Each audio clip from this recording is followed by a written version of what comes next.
Hola mga friendship! Ang dami nang tatanong, ano nga daw yung pinakamabenta naming property dito sa Alapan 2A, Imus, Cavite. Heto ang ating Bea sa Masaito Homes.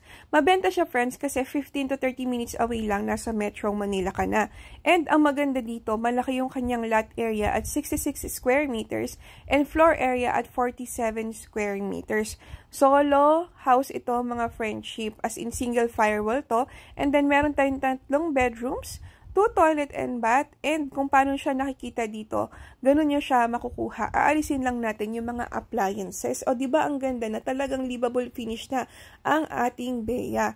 Napakalapit din ito sa mga hospitals, kaya naman panatag ang loob nating mga magulang kapag merong emergencies. Kagaya sa Kawit Kalayaan Hospital, halos katabi lang to friends. And then Kawit Maternity para doon sa mga expectant mother natin. At para doon naman sa mga gusto ng private, ito ay De La Salle Health and Science Institute at Divine Grace Medical Center. Para sa mga nanay na kagaya ko, ang tanong, marami bang schools na malapit dito? Yes. Una-una dyan mga friendship ay ang ating St. Edward Integrated School, Our Lady of Fatima Academy, Mary Montessori School of Cavite, Lyceum of the Philippines University Cavite at Cavite State University.